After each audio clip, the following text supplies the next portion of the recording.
How's it going, everybody? Jerome here, back, and today we're doing something a bit different.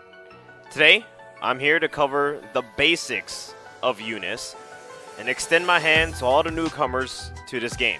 So, first of all, in this guide, I won't talk about how to walk or run or anything of that nature, but I will go over some of the very basic mechanics that will usually fly over most people's heads when they're playing Eunice for the very first time.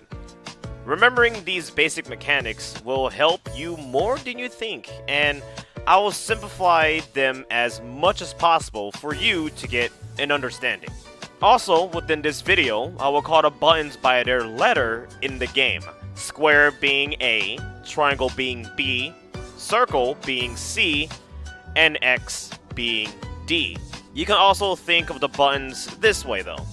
A being your light attack, B being your medium attack, and C being your heavy attack. D is not an attack button, but it does play a role in the game that you don't want to forget it. Remember these well. To start things off, let's talk about what some call the dash attack. If you've seen gameplay, I'm sure you saw someone creating some weird after images when running and doing an attack.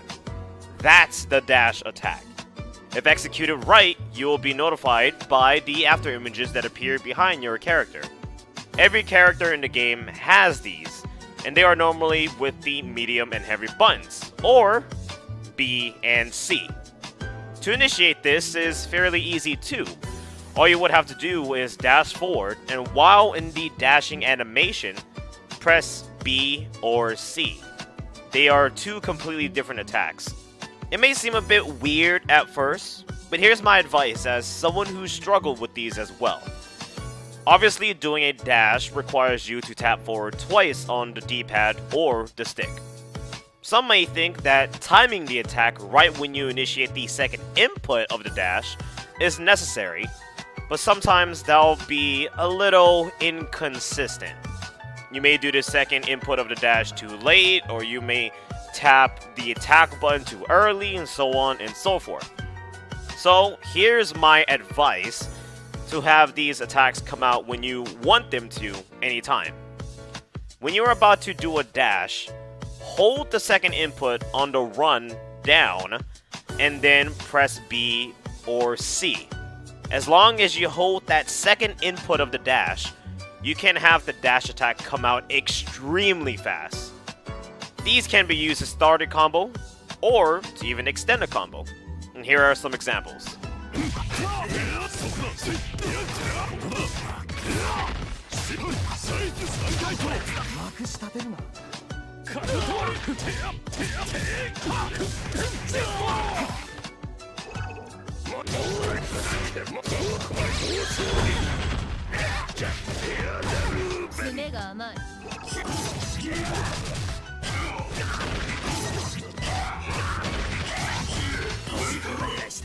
Now let's talk about one of the most basic things in the game that a lot of people ask how to do and what it actually does, and that's shielding.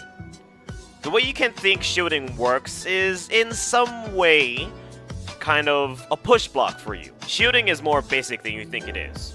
When you are blocking, you simply tap or even hold down D right at the moment the opponent's moves are about to hit you. If successfully shielded, it does two things. One, it actually gives you more meter for your grid. When perfectly shielded though, that is indicated by the big green circle that appears when you do it. And two, it'll push back your enemy bit by bit, acting again as a form of push block. Shielding one move doesn't mean your opponent will fly back full screen though. You have to shield multiple attacks in order to have that breathing room you want. But believe it or not, there is a consequence if you shield at the wrong time. Let me explain. This is the grid, the game's core mechanic. You can call it what you want, GRD, grid. In this video, I am calling it the grid. As you can see, both players have access to the grid. What the grid allows are multiple things, but I'll talk about that later. For now, it gives you a forward jump when pressing D and forward, also known as an assault. Don't worry, this is all gonna go back to shielding very soon. The assault can be used in the air as well, but tapping forward twice in the air is similar to it. Even though that the assault at the time may look the same, doing an assault in the air allows for some, if not all characters, to execute more aerial combos way more easily.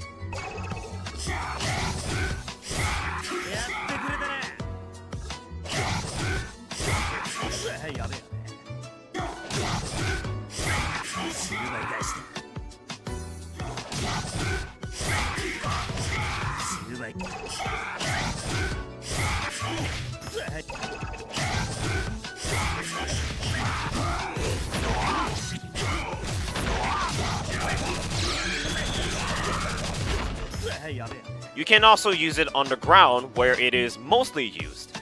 Doing an assault when grounded can give you an extremely fast jump-in attack opportunity that a lot of players do because it applies pressure, and most of the time you can catch your opponent with it. Assault into a button, say light, medium, or heavy, A, B, or C, and boom, it's as simple as that. Note that it's not unblockable though. People can easily block an assault on the ground if their reactions are fast enough. Now, the punishment for shielding comes.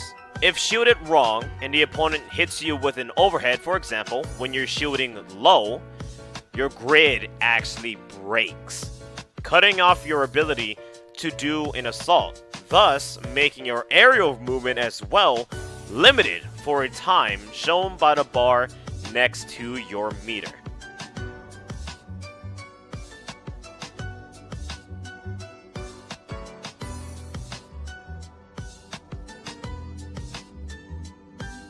Your shield can also break from a grab as well. You're thinking your opponent will continue their block string, but runs up and grabs you instead? During your shielding, that's when it will break, and thus again will break your grid. So shield carefully, my friends. Now let's talk about the force functions of the game, or FF for short. This really isn't a mechanic of the game per se, but it's something every character has that gives them an extra move or mobility. This is activated by pressing B and C together. For example, Merkava here can spin you around like crazy. Waldstein's force function gives him the move to chuck a rock at you anywhere on the screen. Seems familiar? Nanase actually has access to a float while in mid-air. Line having a dodge, and if she successfully dodges a move, she can press another button to follow up and attack you.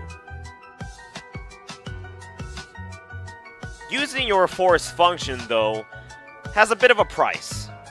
It will use the meter that you gain for your grid.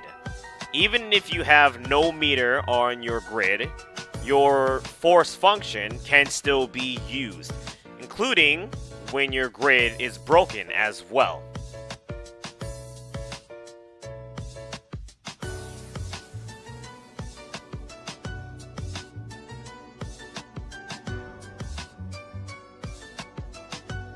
And I guess this is where I will stop for now.